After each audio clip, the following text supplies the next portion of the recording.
All right, guys, we are live here in Las Vegas, the Mint Collective. We are here with a dear friend, Rich Layton, Layton Sports Cards. Man, how's the show been? This show's been awesome. I mean, come on. This is great. Rocco's here, my son. That's dope. Tomorrow turns 8 months old. This is his first trip to Vegas. It couldn't be any better. I'm absolutely blessed to have him. So love it. This couch that you guys are sitting on right now, I'm going to go back to it. What era? What era do you think this couch is from? 1966. yeah, And early 70s. And I really feel that like if it can tell stories, it would have I'd have a lot of them. a lot of them, right? What do you think, Joe? Yeah, I definitely agree with your stories. I'm going 1966.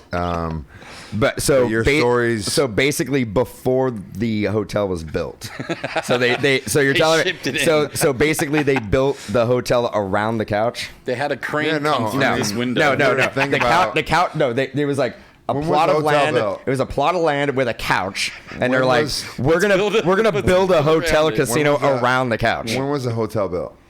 I'm gonna say 1992. 1992. Yeah, And that's they a definitely were total like, guess. hey, we want to do a you're vintage vibe. We want to do like a You're right. That was a shot in the dark. Cody, Sinatra. Cody, Wanna do look a it up, Frank and if it's Sinatra. right, MGM. I think I heard it once. Oh, you're so close. No. The couch was here in '92. Yes. they No, were this- building it around like Right. So yeah, technically, I think. Yeah. No, Say- I think definitely this couch was 100% manufactured in 19. Are you telling me that this couch is only 30 years old? There's no way. Only. No. So this couch is absolutely disgusting. And when I sat in it, I definitely felt Violated. no, not violated, but I felt like Happy I to was be- getting. happy to be wearing pants. I felt like I was getting. Would you say you aggressively sat on it? I did not aggressively sit on it. I felt like I was, I was happy I was wearing pants. That's mainly that's the main thing right there. Dude, what shoe size are you? That's like 17. 17? God. I have Jeez. huge feet. There are some boats. I have huge digits. Moly. Just like a Like your phone number? yeah, no, like a big everything. So yeah, 17. Big everything. Yeah. All right. Hey, man. Good for you. Anyways, so why are we talking about that? So 8-month-old son. Yes, sir. You said, all right, is first kid? First kid. Yeah, and are you actively getting him into the hobby, or how are you going to introduce him to that? So when he was born, we already kind of started accumulating before he had been born Star Wars cards. Oh, really? His whole nursery is Star Wars themed. He's got like, lightsabers on the walls and, may the force be with you kind of everywhere, and Star Wars wallpaper and everything. So we started building up like a lot of old school Star Wars stuff, like, kind of high end, like on card James Earl Jones, Carrie Fisher, all the old. He's going to be disappointed by the hobby then. Yeah, No, well, yeah, not- it's not going to with be you a as his big dad. letdown, once he really gets into it. Yeah. So his Star Wars collection right now is absolutely insane. A lot of Stellar Sigs, like high-end on-card stuff. I bought up a lot of like the original Millennium Falcon. I have that unopened. Yeah, Like I love that. like the original, like the real one. It's like my dad. It's like my dad be like, "Yeah, I want to get him the hobby." I bought him a complete set of 1952 tops. Yeah. Like I was like, I just want you to be like a PSA 10 big. mantle. I mean, I think he I just said he bought bought him a like the best spaceship. stuff. I just want you to be like a fan of collecting. just want to Like get the your best feet wet, stuff. just kind of start you off. We'll see how it goes from there. He's 8 months, and you're like, "We're doing it." All right, Not we got to it. get too serious, but yeah, I mean, anything he ever wants, so long as he earns it, he's gonna get it. He's got to earn it though. I love that. That's the role of parent, man. I love that. We tried, having that. children for the better part of 10 years. Multiple failed attempts at IVF. Surgeries. We did the whole fertilization thing, and drugs and hormones, and we did it all. Saved up money, failed, saved up more money, failed, saved up more money, failed. Eventually, we, fortunately, thanks to this industry, saved up enough money to do a surrogacy and had 2 good embryos. 2. Not like 10 or 20. A lot of people kind of amass a lot of embryos. We had 2. First try with our surrogate, and out came Rocco. Love it. It was a, that was a long road. That's to get awesome there. though. Like I love that. I mean, I don't know. Yeah. I'm just well, like this. I didn't mean to Hearing get like too, the origin story, too heavy like, on you it's- guys. No, that's- you know what no, I I mean? No, love it's it. awesome though. Like we're all dads here. Yeah. You know, it's just like You're about to be. You're about soon, to be. Soon, July. Yeah. I can't wait for July the day. 28th, baby. July July 15th. 28th. We'll see. It's guys not. It's not. you It's not guys gonna be on got a Doug's pool going birthday. on the, on the We should. delivery We day? need to have a pool. We need to Gotta have, have like, a a pool. bracket, you know? Gotta have a pool on the size, right? The weight, the length, everything. Like, Surprise! Like right now, like in the 2 percentile, like in like size, like a big child, which is weird because you're tiny. I'm a tiny Yeah, man. I mean, You're the And smallest guy I've ever it's not met. like Massive and the man. wife is pretty small as well. So like Right. we're just gonna have a giant child probably. have No. you seen 7 foot. Rocco? You're not. He's as wide Probably as gonna he's come tall. out big, and then all of a sudden they're gonna be like, "Oh, the genetics." Oh yeah. Oh yeah. Genetics caught It'll- up it'll real catch up. fast. Yeah. The hope is in like 20 years, there's a podcast with Rocco and, I don't know, whatever you name your kid. Landon. God, Landon. yeah. Landon. That would be amazing. Landon. Here in Vegas, Layton? right? Yep. Here Landon. Layton. Layton. Layton. Layton. That's gonna be the name. It's like Layton. I've named my kid Layton. Are you really? Rocco Layton. Layton Anderson. I figured like the name is so good. I had it first name and did it middle name. twice. Kind of like the prop Victor Mesa. Yeah. Name so good. Had to name him twice. Yeah, I love it. Doug- So yeah, That's Well, amazing. So Layton Anderson. One of the questions I always love to ask is, Okay. so guys that have been in the industry for a long time, like yourself, like how did it start? Like what was the real like origin story for you? Well, so okay. So in the very beginning, we were about to open a gaming store, basically. That was our first plan. At the time, I was delivering pizza for Domino's. I was doing side construction work and kind of just making ends meet, trying to pay the bills. And we realized at that point that we had a giant need for like a gaming store in our community. There was nothing there. Had everything lined up. We're ready to go. What year was this? This was 2010-ish, Okay. about that. Before, sports Yeah. cards were even on our radar. So we wake up one day, we're kind of driving around, figuring things out. We already had a place lined up, had business plan in place, had a loan lined up, the whole deal. And a place called Aether Storm Gaming opened up smack in the middle of our town, out of nowhere. We're like, okay, it was a sign, like Pivot. Yeah, pivot immediately. So the construction job fell through. I took a bad spill, fell a couple stories off a ladder. Yeah, like for real. It was pretty bad. Both ankles were broken, hip was messed up, took some lumps and bruises, you know what I mean? Was totally laid up. And then I, kind of, hobbled around and delivered pizza out of my car. And things were really, dark and pretty grim for us, and we didn't know what we were going to do. Sarah came home from work one day with a box of baseball cards, which I hadn't opened any in God knows how long at that point. I collected as a kid. I hadn't opened anything in ages. It was like 2011 at this point. She brought home like a box of Series 2, Series 1 tops, 2011. Opened up the box, pulled like a relic card. It was the first time I had seen that, because I didn't open anything in like the late 90s. So I didn't know there were autographs. I didn't know there were game used jersey pieces. I hadn't seen any of that. So my eyes were, my eyes lit up. I thought this was awesome. Wow.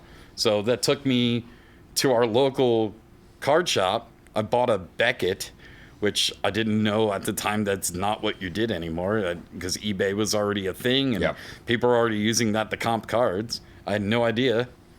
went and got a Beckett, and that kind of eventually took me online to start searching through Google and everything else, which takes me to YouTube. And I found guys like, Mojobreak with their, science fair poster board doing their thing. It was which awesome. it was awesome. It was a break amazing. calendar. You know what? At the time, that was really cool, right? Nobody was kind of doing things like that, and I thought it was amazing. I saw Chad, Firehand. He was doing his thing back then as True 17, and he was ripping till 3, 4, 5 in the morning some nights. Chris. Chris Justice, Yep. Cards What Infinity. What I love though, like the last 3-4 hours that we've been talking, like I love everybody that's successful in the business is they built it through the love. Yep. And that's what's so cool. And like I love hearing that, and I love hearing that you're like, dude, it's just like a hobby for you, you know. And it's like you've created a huge empire of what you do now, but it's also it comes back to immediately the love of the hobby. And Absolutely. That's what's all. Well, and you mentioned Chris, you mentioned Chad. I'm gonna put you on the spot here, and you don't have to mention us. Mount Rushmore breakers. Right now? Now, Forever? Now, operations or individual breakers? Probably operations. Operations. So the C-Rad. business, not the breaker. Not the because that's he brought that up, and I'm like, operations or because there's individual breakers that I think are amazing, but I may not say like their breaking operation is as good as the personality. I gotta say, you guys, without a doubt, you're one of the first breakers I ever watched. Thank you. And then you're also like the first breaker to ever respond to my emails. C-Rad, though. When I was getting into the hobby, I was sending out emails to people. Hey, how does this work? Where do you get your cards? How do you ship? How do you do this? And they were an open book. I remember one of the They first. helped me. awesome, though. They helped me start. I didn't know that. One of the first really interactions, cool. I think it was on Twitter, and it was really, really early. We had a fantasy football league that was all industry people. Yeah. Like you had like Tracy Right. Hackler, Yeah. and we were basically talking about it. And then Rich basically came in. He's all, "Well, I'd love for somebody to like invite me to something like this." That was literally the first time I was like, Yeah. Rich Layton. I'm like. And we had a That's what I similar like, too, website at though. the time, right? So we were working out the kinks of a website. Yeah, We were- yeah. Man, Then that was it tough. basically then the relationship just kind of snowballed after that. Yeah. We were like, Yeah. Being a guy absolutely. that's from the outside, though, I love that.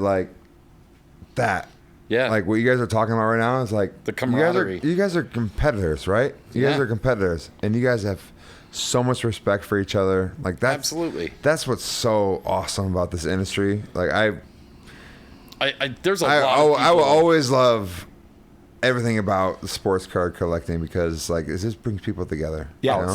some of the best times I've ever had in my life have been in this town with that guy right there. Yeah. And a lot I mean, of he got stuff his name double down Dan. we stories that literally we can talk about that we have told people and they hundreds of times. and they still kill me. And yeah, They and we still- just every time we talk about it, we're just laughing our asses off. We've had some amazing times in this town and other towns as well, but man, in Vegas especially, from all the early industry summits. dude. Yeah.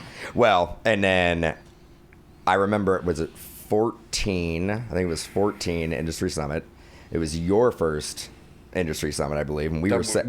That we were like And we were set up, and we doing were things and we were like- set up, and we were doing the Beckett Industry Summit case breaks. That's right. And there was pretty much a disaster.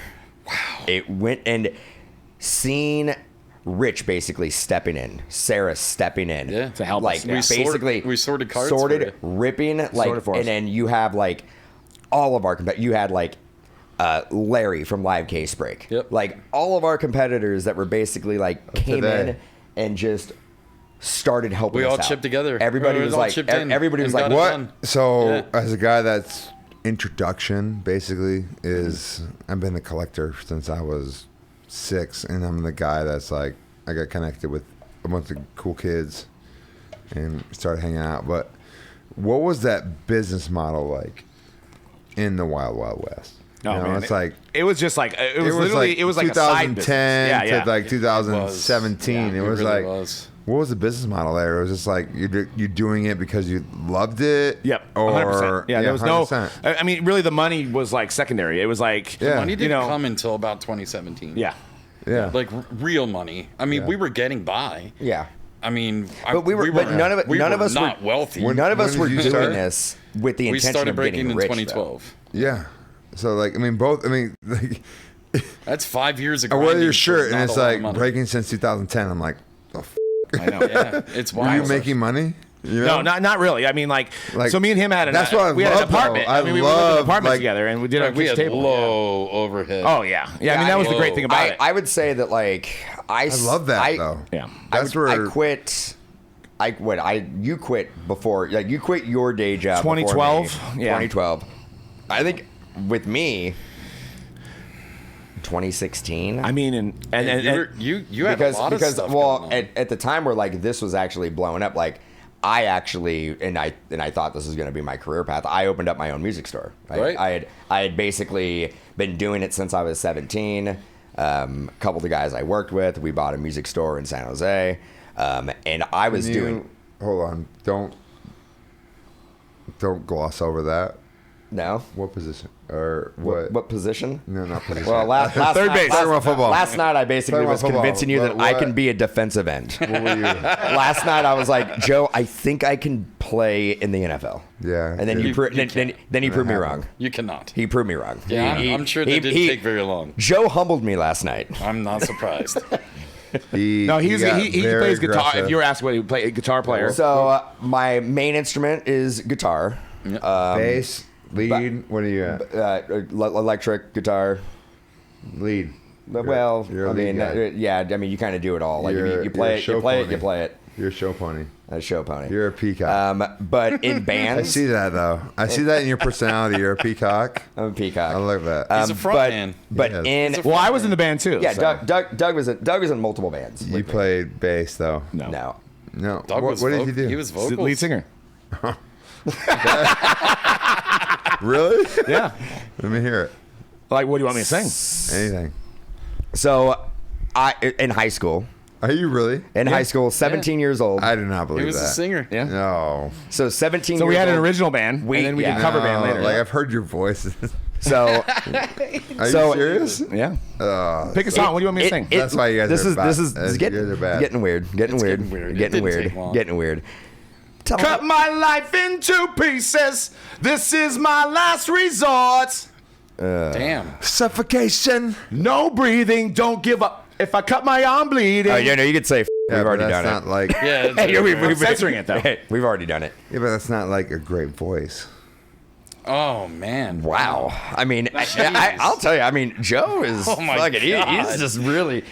You're not holding back. Wow. The Why would I ego, hold the back? ego, the ego is taking a hit today. No, I was more of Why would I a. hold back? I controlled the crowd. You're a Like hype- I got out there and I was the did. hype man, I did the front crowd. man. You're a hype I guy? got down. I jumped into the pit while I was singing. Did you? Like yeah, dude, just getting So- down. Like I would when we were in a cover band, we played for 3 hours. So my voice was gone. Hour in. It was And just fucking in that killing it, band, you know? I played drums.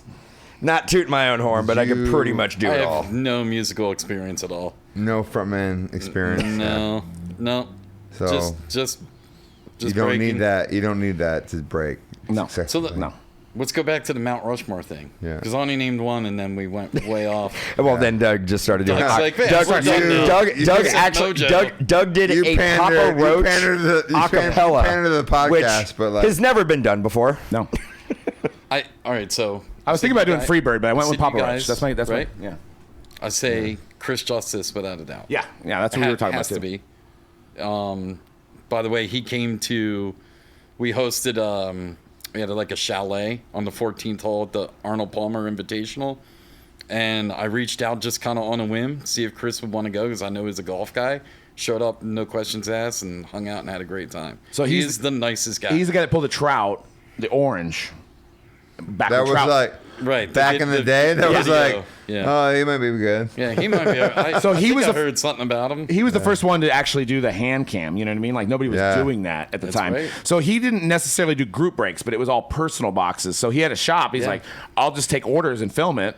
And send out the cards, you know? So it hadn't been done before. So Chad Firehand, actually, we had a run-in with Chad because Chad Firehand was doing breaks and filming it, but like taking, like, okay, I got 29 spots and I'm going to get one spot. That's the only money he's making, is he's just taking a spot in the break. Right. So that's how he did it, right? So because he just wanted a piece of it, right? Yeah. So we came in and we were selling spots on eBay, right? So we took it to a business level. No, he messaged us, and I love Chad, but he messaged us and he's like, your eBay spots are killing the hobby. And I'm like, at the time I was like, you know, I just hope I could have as much customers as you. You know what I mean? Like we're trying to get there, and that's how we're doing it. Right. But what I didn't understand was he was doing it for fun. Yeah. I thought he was doing it as a business because that's always. But like, I think always come back to that. Always from like my perspective is like always come back to, yeah, it's a business, and yeah, we're all making money in the business, but like it always comes back to what is fun for everybody. Yeah. Yep. You know, always. 100%. Yeah, I mean, so 2 would be Chris, 3 would be Firehand. Yeah, Chad. I think we're just and let's and then number 4 is, I mean, that's the hardest part, right? So, I mean, for me, Hodges is way up there. Yep. He brought early on, like way early before I even knew the technology was available. His camera looked amazing. Yeah, really early. And we all kind of saw that, and we're like, man, we got to up our game. You know? Do you guys, like, who are the guys that you guys, like, in the breaking business copied? As far as like flipping and there wasn't a lot. Slow roll. I think we all kind of copied as we went. Yeah, but like who was the first to be like a slow roll? There was no blueprint though. Like we were all like kind of learning on the fly. Like did slow you? roll. Yeah. Honestly, you were like, a slow roll. Slow roll. Like Rich would like do a technique, and we all did this stuff, like stuff that like doesn't work, and then you got to pivot. But some stuff does work. Yeah. And I mean, we used to do the side angle and break like this way. Correct. Like 5 hours. Yeah. And I think we were watching you, and you started doing like the hand cam. Yeah. And we're like, oh, why didn't we think of that? Duh. So that's what's cool though. It's like these are like you guys are the innovators of the industry of what like it's super like dinosaurs now. But yeah, I mean, it's like it from a hobbyist is like it's so normal now. Like everybody just sees like everything on whatnot, TikTok, everything. So it's like everything. But you guys are like the guys that like 10 years ago. I was like, there was a guy that did like a slow roll for the first time, and the word boom. Yeah. When we first met. I mean, 2015. Jizu, right? Yeah. 2015. You were like, hey. If you pull anything as a heater, I want you to say boom. Or shoe came up. Yeah. Like, right. I want you to be like, hey, Mojo. Like, all that stuff. And I was like, hey, yeah, fine. And we broke like a flawless case for $500. So triple threats. We got a Sandy Koufax 101. Remember that? Yeah, I know. I was like, shoot. Like, I don't know what this means. Everything you guys see nowadays, everything you see was done by the original guys, figuring it out on the fly. You know, that was a lot. You know, you guys are the original guys. That's what. And we got a lot of heat for it in the beginning because we were figuring it out. Yeah. It wasn't perfect. Yeah. But then it laid the framework for what became breaking as we know it today. And what's cool about it too is like we were the young guys, right? Like, and there wasn't like we went like 10 years almost without anybody else jumping in. Yeah. Right. So you had the old card shops and then us, and it took a long time for them to embrace us. But now it's cool is like seeing Chad, you know, seeing seeing those guys come in here, and the younger generation has come into this hobby to give you hope for the future, right? Because like we're like there was nobody underneath us. No, I mean, and honestly, I think we all kind of looked at each other and we were kind of concerned with it. We're like, We all knew it. We're like, if we are like looking around and being like, we're the young guys in this industry, I'm like, something needs to change. And it did. And it did. And I think we Pandy all, hit. And the thing is that we all embraced it as well. Like we knew we needed that. Yeah. If the pandemic didn't happen, that whole entire bump didn't happen, do you think that it would have been different? Yes, a lot less young people. I think obviously, like the market would have been different, but do you think that breaking in general would have been different? Yes. Absolutely. Because I think it brought so many people to be like, I don't think you're looking at Whatnot and Loop and stuff like that. Yeah. Those don't exist. Now, therefore that side of breaking doesn't exist, right? The wheel spins and everything. Do I think like that just goes away? The Layton Sports Cards and the Mojobreaks and the people who've been doing it for a long time, still like breaking. we'd still be business as usual. There wouldn't be the innovation that we've probably seen, but we would still be doing what we were doing. The business model was already set at that point. And maybe eventually, maybe we see the Whatnots and Loops and everything else of the world. Like it was coming.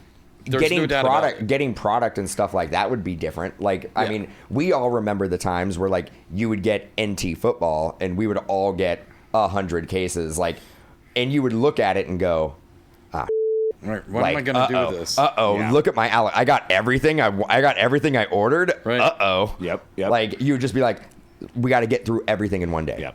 Like we got to break it all in one day because it's gonna tank. We're also under a lot of pressure to pay a lot of bills in a short amount of time. Yep. We weren't the most liquid businesses either. Like the second you couldn't get through a full run of product, you had to owe that much more money on your next invoice. And I think Doug's trying to like wrap it up. But with our business model and your business model, we were in it at a time where 20% profit margin was basically how we built our business. That's correct. It was more like 10. I mean, it was like we would shoot for 20. Now it's what? We would shoot for 20. 30, 40? Back down to 10 or back down to 20, I would say. But 20 to 30. Yeah, we would 30, shoot. Right? Yeah, we would shoot for 20 and volume. be like, all right, 20 is our goal. At the end of the day, there's going to be products where we lose money. Still got to ship it out. Still got to do what we're doing. Do you guys feel that with Tops, do you think that's going to be a thing where it's definitely back changed. You're getting back to that profit margin or no?